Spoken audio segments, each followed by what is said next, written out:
Their names live on in legend. Queen Nefertiti, her husband, the heretic king Akhenaten, and the most famous of all, their successor, Tutankhamun. The boy king would be found buried in gold. But what of his relatives? They are the dynasty that strangely disappeared. Follow a fascinating investigation under the sands of ancient Egypt. Are these really the remains of the fabled Queen Nefertiti? Could she have been the mother of the boy king Tutankhamun? As new technology is deployed, silent tombs reveal incredible clues about the fate of a lost dynasty. Clues pointing to an intriguing tale of death and drama that leads directly to the legendary pharaoh himself.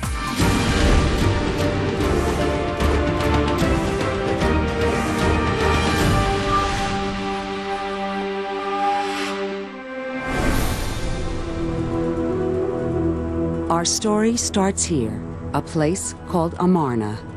3,300 years ago, it became the epicenter of a revolutionary era that shakes the foundations of Egypt. It lasts less than 2 decades. But those 2 decades will reinvent Egyptian politics and religion. Nefertiti and Akhenaten stripped the old priests of their power, demolished the idols of the old deities, like Amun, and established the very first known religion with just one god, the sun god, the Aten. It's a brand new way of worshiping, with the pharaoh himself a priest communing with his god. The couple even move Egypt's capital from Thebes out into the desert at Amarna. In just a few years, they've thrown away a millennium of Egyptian tradition, and the old guard must have hated them for it. Amarna lasts for one shining moment and then collapses. Their vision and their capital fall into ruins. Nefertiti disappears, and soon her family fades from history.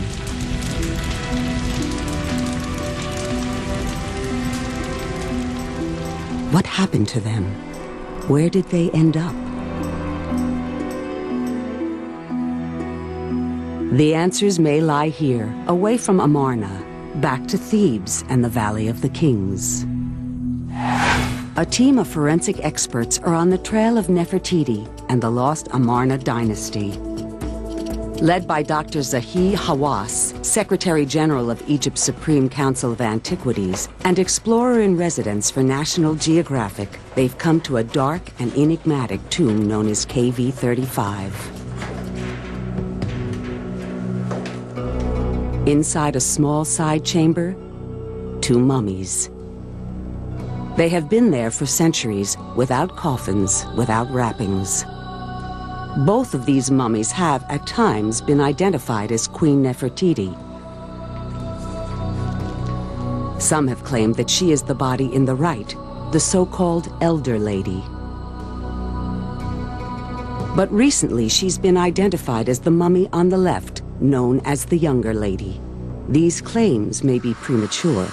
We are now in the beginning of scientific research to find out for the first time through the CT scan machine that can go inside the mummy. Tonight, the team has come for definitive answers. Their goal, to get the scientific evidence they need to say for sure whether either of these mummies could be Nefertiti. It's a groundbreaking investigation using the latest technology. A computerized tomography or CT scan machine brought in by National Geographic specifically for this purpose. 21st century diagnostics for a mystery that's more than 3,000 years old. As part of the first set of CT scans ever performed on the royal mummies of Egypt, this non-invasive technology allows scientists to look inside a body in unprecedented 3-dimensional detail without doing any harm. Dr. Hawass has called in 2 expert radiologists, Dr. Ashraf Salim and Dr. Hani Amir, to help in the investigation. It is a mysterious mummy, but today, maybe, we'll be able to find out exactly that this mummy is for Queen Nefertiti and maybe is not for the Queen. The identification of this so-called younger lady as Nefertiti has been a source of controversy in recent years. Some scholars make the claim based on several clues. The most important, a broken arm found in nearby wrappings. The hand is clenched as if gripping a scepter, the symbol of ultimate power in ancient Egypt and the sign of a pharaoh or a queen. Other regal clues, an indentation from a headband, and double-pierced ears all seem to match the last known images of the queen. But other scientists argue that this evidence is purely circumstantial. My reaction when the news broke that Nefertiti had been discovered was complete rubbish. As far as I can see, it's absolutely no possibility whatsoever that mummy could be Nefertiti. They point out the remains could belong to any one of up to 100 princesses of that era. But Nefertiti was no ordinary princess. Born into nobility, growing into an iconic beauty, she was chosen by the pharaoh Akhenaten to be his bride. Their love became the stuff of legend, carved into the stones of Egypt. They had 6 daughters together. According to some scholars, Akhenaten may have raised his love to a position of real power, not just wife and queen, but eventually co-regent.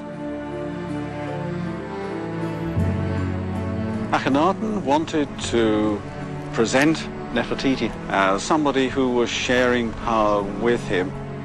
There are a few reliefs in which, very unusually indeed, she's shown smiting Egypt's enemies, as if she's on the same military footing as her husband.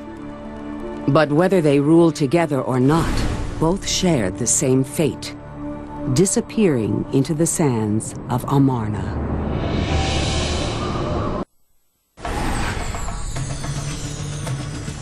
On the trail of the legendary Queen Nefertiti, a team of scientists is using state-of-the-art CT technology to examine Egypt's ancient mummies. The CT scan machine is not like the X-ray. It reveals everything about age, diseases, and this is why we can see 1,700 images of each mummy. They are probing sensational and controversial claims that this mummy, the so-called younger lady, is Nefertiti herself. This is their chance to get new information from the CT scan. There are many questions that we have to answer. As the first images scroll up, the scientists examine them against a basic checklist of what is needed for a positive ID as Nefertiti. Sex, female. Age, early to late 30s. Dynasty, 18th. Long neck. High cheekbones. Mother of 6 daughters. But even the gender isn't immediately obvious on this corpse. There is no genitalia here. But they soon confirm it's a woman. It's definitely not a boy, okay? It's a mummy or most probably a female. Hip measurements reveal this mummy is a female that could have borne children. Wisdom teeth, growth plates, and bone deterioration all indicate the mummy could be the right age for Nefertiti. I will say this is the wisdom teeth here on the right side. The age is above 22 years of age, yes. The upper limit of the age, I cannot be accurate for till this moment, but I would assume that we are talking about from 22 to 40, 45 at most. Very good beginning, and we will really decide, I think, in a week from now, whether this mummy is the real Nefertiti or not. She take a blow from the left side. As the team gets to work, they focus in on a key clue. A broken limb, more of a forearm than a complete arm, found in a wrapping near the mummy. With the wrist positioned as if gripping a royal scepter, it appears to be the arm of a queen. This provided the basis for the theory that this mummy was Nefertiti. But within hours, Dr. Hani has a surprising find. The royal arm doesn't seem to match this body. But a second arm, also found near the mummy, seems like a better fit. The search for Nefertiti is about to take a surprising turn.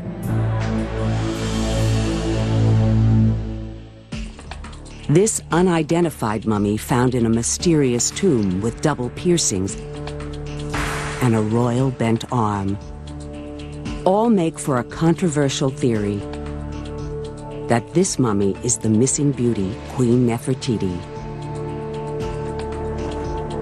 But as the scientific team begins to analyze the CT scans, they have questions about that identification. Questions about this arm. In many ways, it looks right. It certainly appears royal. The clenched fist that may have held the royal scepter as well as the bent forearm. In Nefertiti's day, when one or both arms were crossed over the chest, it was typically the sign of royalty. Straight arms could belong to any princess. The royal bent arm is what turns a princess into a queen. Together with the quality of the linen, it is the way embalmers declared that they were mummifying someone truly important. But the dimensions of this royal arm may not exactly fit with this mummy. And we cannot assume that this missing, this third forearm belongs to this mummy. No. The straight arm found in the wrappings with the body seems like it might be a much better fit. Has the Nefertiti identification been based on the wrong arm?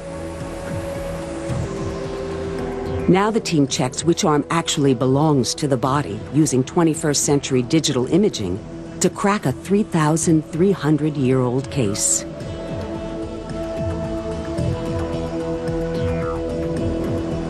While previous teams believed this straight arm was too long, when doctors Amir and Salim measure it, they find that once the fracture is factored in, it is almost exactly the same length as the attached left arm.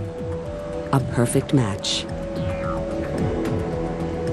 As for the alleged royal forearm, it's simply the wrong length proportionately. It just doesn't fit. I can assure you this is not hers. It is not? No. Perfect. 100%. Perfect, yeah. This Okay. I can assure you. This is Means, from looking at the hands, this is not a royal mummy of a queen. Yes. Then this is not Nefertiti. The CT scan results provide strong evidence that the royal forearm did not come from this mummy, shattering the claim that Nefertiti has been found. And this is a very important evidence that can disregard and tell us that this mummy cannot be Queen Nefertiti at all. We have to search for other mummies.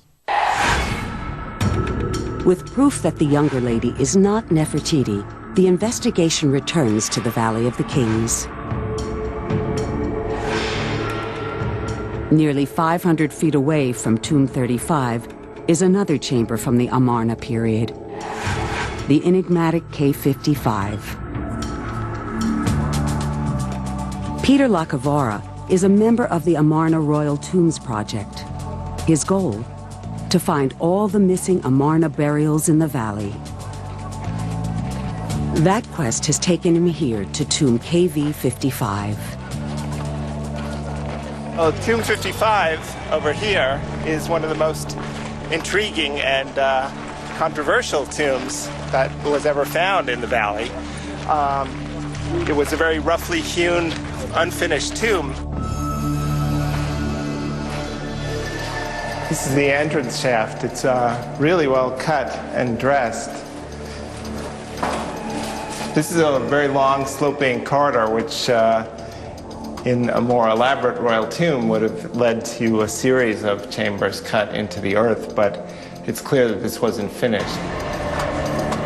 In 1907, archaeologists discovered a glittering sarcophagus with an Amarna royal mummy inside. But strangely, the face and nameplate on the coffin had been hacked out. The tombs of many Amarna rulers were vandalized after their deaths. Could this be Nefertiti? Some scholars said it was her husband, Akhenaten, the heretic king who revolutionized Egypt. The clues were confusing. All around were inscriptions bearing many different royal names. A who's who list from Amarna, all from the same extended family. The names included Akhenaten, Queen T, his mother, and Kia, his second wife. All names linked to the legendary pharaoh, King Tutankhamun. The iconic boy king was most likely Akhenaten's own son. He inherited the chaos of Amarna. He succeeded Akhenaten and Nefertiti. Could there be a connection between Tut and the royal sarcophagus in this mysterious tomb?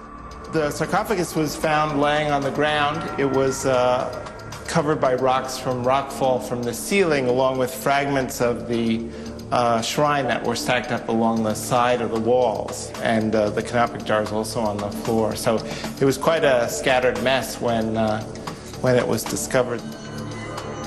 The skeleton is clearly a royal mummy from the Amarna period. Its identity, a mystery. But if solved, this identification could be key to understanding the tumultuous period of the Amarna dynasty.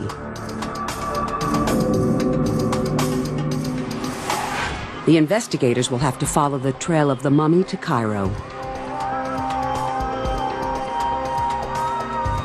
Here at the Cairo Museum lies the mystery skeleton from KV-55. Archaeologists brought it here nearly a century ago, and now Dr. Zahi Hawass has prepared it for examination. Researchers have confirmed that this mummy is from the time of Nefertiti. Dr. Hawass suspects that this mummy may be key to solving the mystery of the missing Amarna dynasty. Yeah, we're going to move the mummy that was found in KV-55 in the Valley of the Kings to put it under the CT scan machine. Any mummy from the Amarna period is rare and valuable, but Dr. Hawass has a theory that this skeleton may prove to be especially important.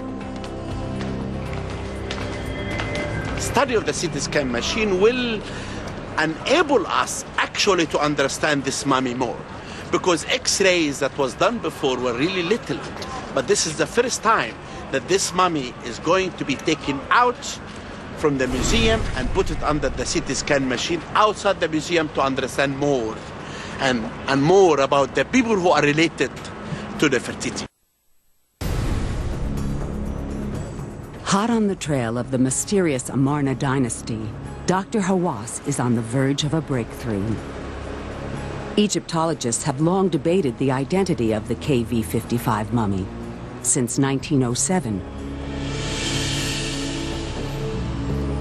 But now, state-of-the-art CT scanning technology is about to reveal new details under its ancient wrapping, vital clues that could determine exactly who this Amarna royal is.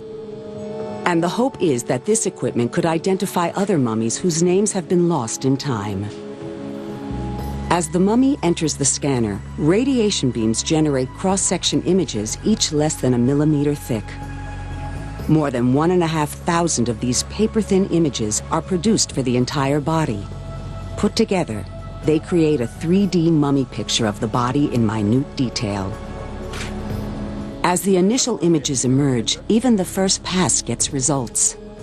Finding number 1, this skeleton is male. The dimensions of the jaw, the brow, and the pelvic bones all confirm it. Obviously, then, this mummy is not Nefertiti. But it will take time to determine who it might be. A week later, Dr. Hawass returns to find out what the radiologists have revealed. We're going to see the result right now.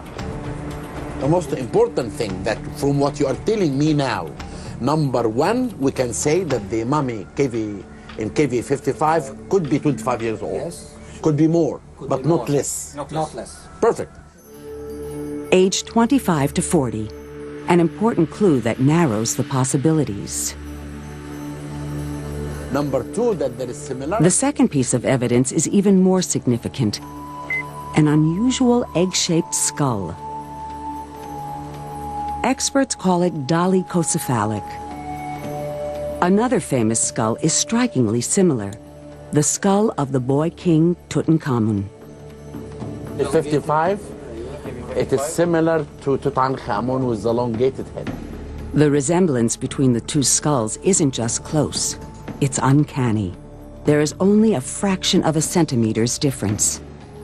The one on the right side here is the mummy of King Tutankhamun, and this other mummy is the one with the KV55.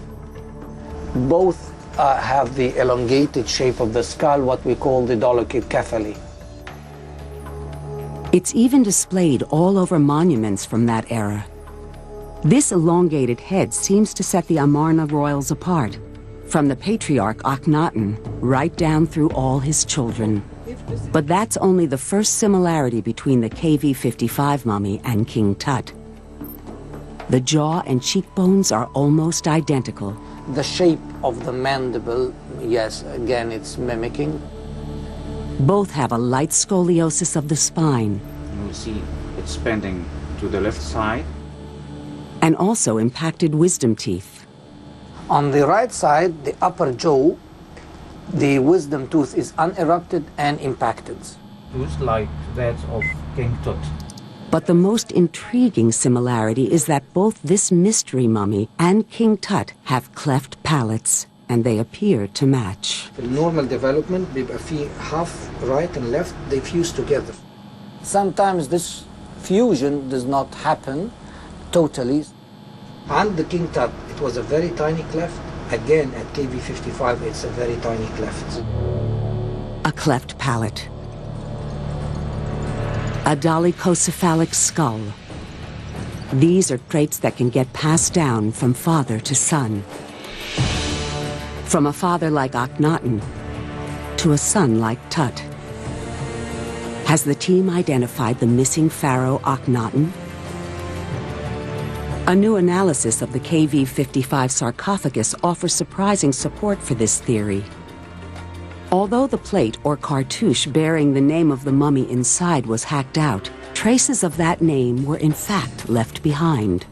Gold leaf fragments from inside the sarcophagus and hieroglyphs surrounding the cartouche all link to one name, Akhenaten. Sir Alan Gardiner, who is one of the most important scholars in the field of the hieroglyphic language. And he took the inscriptions in this coffin. He studied the inscriptions carefully and did announce that the coffin belonged to Akhenaten. Dr. Zahi Hawass and his team now have the makings of a sensational case that they have found Akhenaten, the heretic king. But this is a very good conclusion. Yes. Means we can say now that the mummy in K55, based on this evidence, and based on the age 25, and based on the inscriptions that written in the coffin, that this could be the mummy of Akhenaten. While it is impossible for experts to be 100% definitive, this much they can say. The odds are strong that this mummy is Akhenaten, Nefertiti's long-lost husband, the father of King Tut himself. Our team of experts has identified a mummy that could be Akhenaten, King Tut's father, laid to rest just 100 feet from his son's tomb. How did he get there? The Valley of the Kings is hundreds of miles away from the short-lived city this rebel king founded. If King Tut's father has at last been found, where is his wife, the ravishing Nefertiti? Was she really Tut's mother? And if so, does she also rest near her son's tomb in the Valley of the Kings? The investigation is about to enter an exciting new stage, turning back to the mystery mummies in the nearby Tomb 35. Back at the lab, the forensic team is still at work, investigating the younger lady's skull. They know she's not Nefertiti. Her mummification is certainly royal, but there's another feature that's too shocking to overlook. It's a gash in the cheek, a wound so glaring that it's always been visible to the naked eye. Some Egyptologists have concluded that it happened long after death, after mummification, the result of a blow by tomb robbers defiling the corpse of Nefertiti. But Dr. Hawass has doubts. If I know that this is the mummy of Nefertiti, and I want to take revenge of this mummy, what I will do? Why I come to a dead mummy that doesn't know how to defend herself or anything and take this part only? Why not to damage the whole face? Why not to damage the whole body? Why not to take the body and throw it away? This is not an evidence of revenge at all. And fascinating forensics from the CT scan also paint a very different, darker scenario. Yes, but I have another evidence here. I have another evidence. While the jaw is shattered, there are no corresponding shards of bone under the wrappings to suggest a post-burial assault. Instead, the radiologists find these fragments of bone and teeth deep inside the sinus cavity. This is one of them, and this is another one. The cavity is covered with embalming material which sealed the wound. And this is the teeth, and this is the filling material they put inside the mummy. In other words, the bones and teeth were shattered first, before embalming. Now, this is a serious matter. Suppose that she was killed, okay, or murdered. Such a gash would have come from a heavy object, resulting in bone fragments inside the skull. Royal embalmers would then have faced a challenging cleanup job to prepare the body for the afterlife. The wound would have been cleaned, and the damaged face remodeled with resin and stuffing. From the pictures I have here, the missing bony fragments are deeper to the soaking of the wound, meaning that they were there and then the packing occurred after, so as to seal off this wound. The team also finds a large laceration on the left rib, and they begin to wonder about murder. And this wound looks like it has been inflicted before death. As the researchers inspect the jaw, they also see evidence of hematoma, a thickening of the blood caused when the vessels break. It can only happen when a person is still alive. This is a strong indication that they have discovered a death blow, evidence of murder or a tragic accident. But who could this mummy be?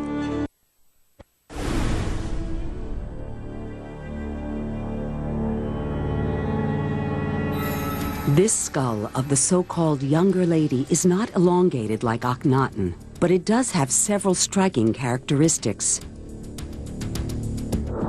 It's asymmetrical at the back, underdeveloped on the left side.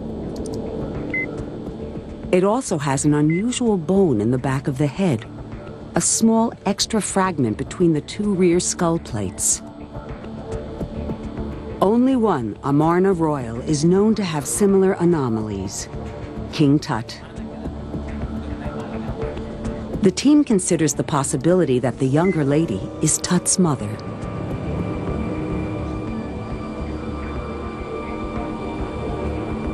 Who was she? And what happened to her to have caused such traumatic injuries? Nefertiti was not Akhenaten's only wife. Like most pharaohs, Akhenaten also took an important secondary wife. Her name was Kia. Probably an outsider, perhaps a foreign princess. She was bestowed with the name Greatly Beloved Wife. Who knows what the reaction might have been when this newcomer arrived in the palace? After all, Nefertiti and Akhenaten had 6 daughters, but no male heir.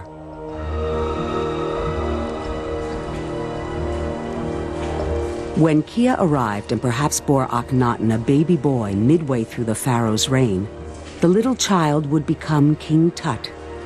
Who can guess how Nefertiti might have felt? How she might have reacted?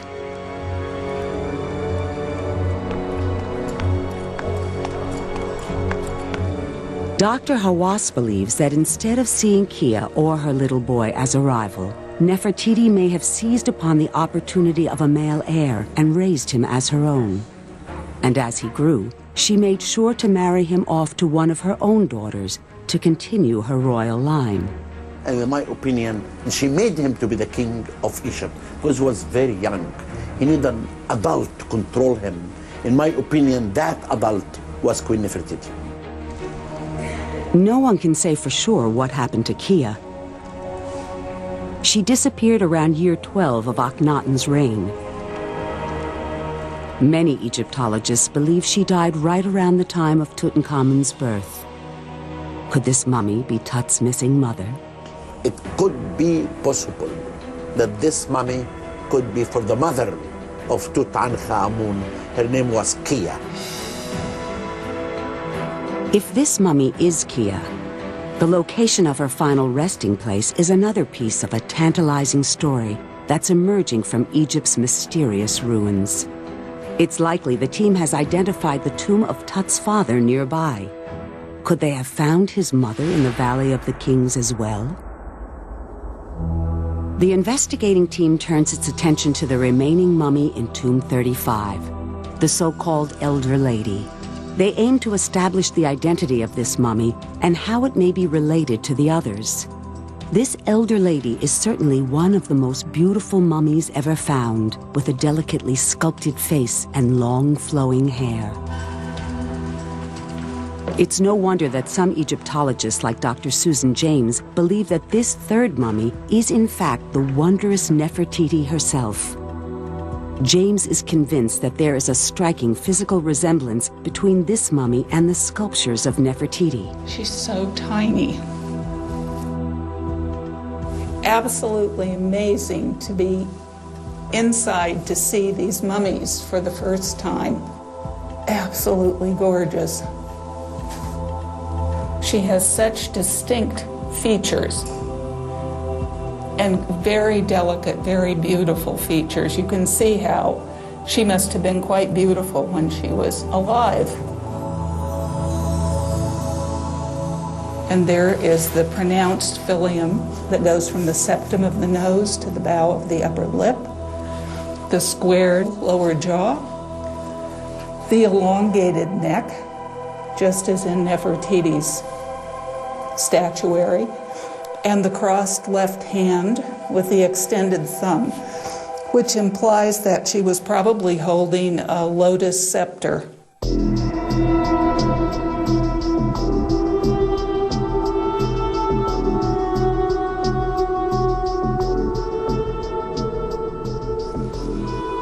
The hair is spectacular and so unusual.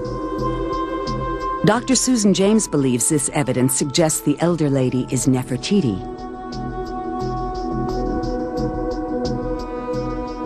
But there's contradictory evidence that is just as convincing. It comes from inside King Tut's tomb, a miniature coffin inscribed with the name of Queen T. Inside, a lock of hair. In 1978, scientists subjected that hair to electron probe analysis. Then they sampled a small piece of the hair from the elder lady. The result? A match. Not Nefertiti, but Tut's grandmother, Akhenaten's mother, Queen T.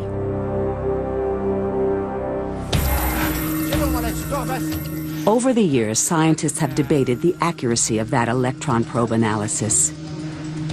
Now Dr. Hawass and the team hope that the CT scanner will provide some other definitive evidence about the elder lady's true identity.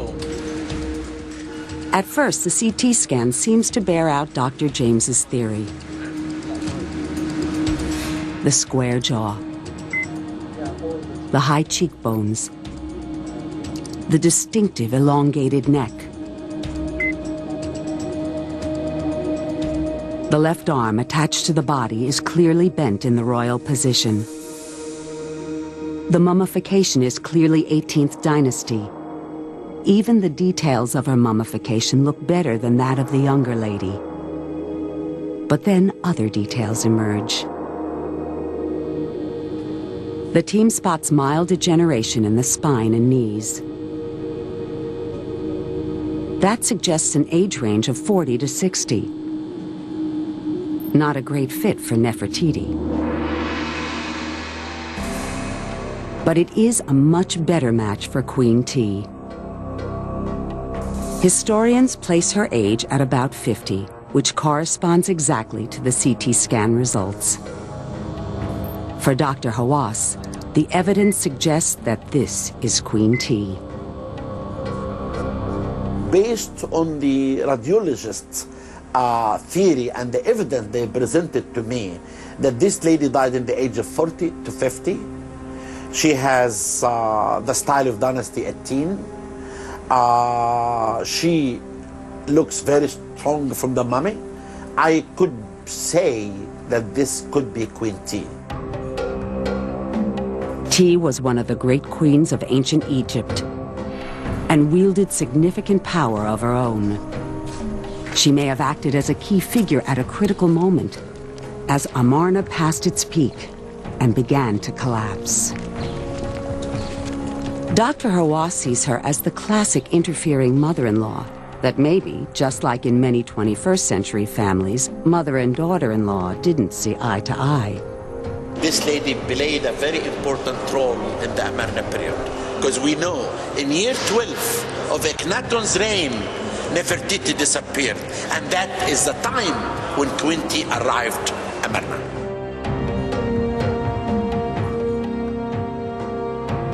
Queen T may have seen the danger that Akhenaton did not.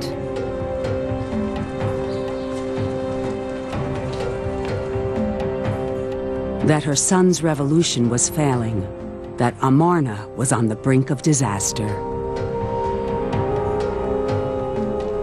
I believe that Akhenaton was not really hearing anything about how the country looks like outside, and Queen T, his mother, came to advise him.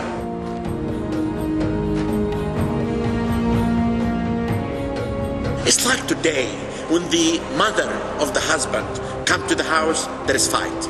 It's exactly like the ancient times. The pharaohs were human beings like us. Then when Queen T arrived at Amarna, she made something, poisoned the relationship between Akhenaton and Nefertiti. Nefertiti disappears. Discontent grows in Egypt, and Amarna hangs in the balance.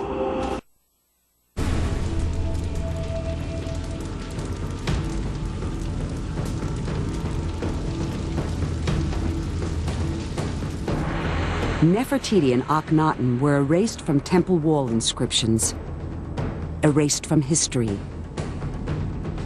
The capital fell apart, taking the new religion and political structure with it. In the aftermath, Akhenaton's young son survives to rule, the end of the line for the 18th dynasty. He's not just any pharaoh. He's the legendary King Tut.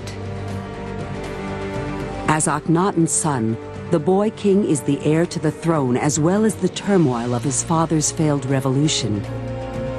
In a shadowy transition that's not well understood, he comes to power and restores Egypt to its pre-Amarna traditions.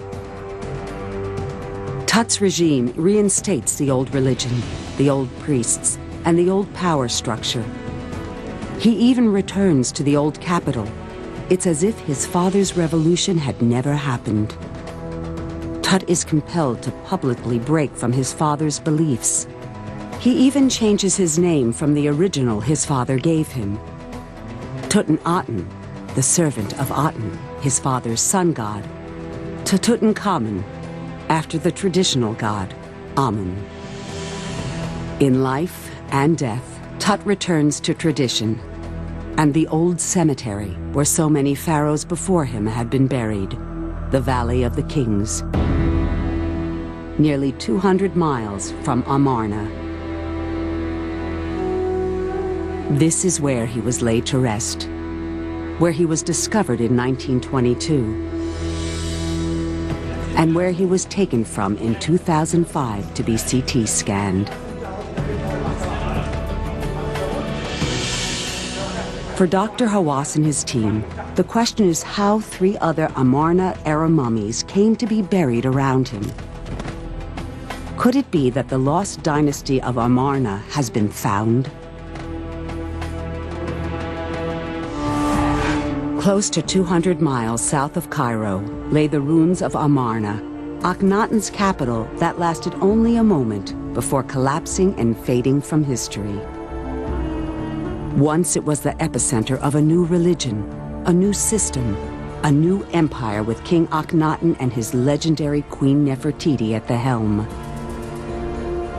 All that's left of their great vision is sand and rubble. This was also home for the young King Tut and the entire Amarna clan. This is where their life's drama played out. Since he started excavating here in 1999, archaeologist Mark Gaboldi hasn't found a single body. Extensive excavations have uncovered evidence of burials, including fragments of the stone sarcophagi, but no mummies. The evidence, or lack of it, supports one key theory. Originally buried here, the Amarna royals were moved to the famed necropolis at Thebes, the Valley of the Kings. For the Amarna royals, quite sure that they were removed to Thebes.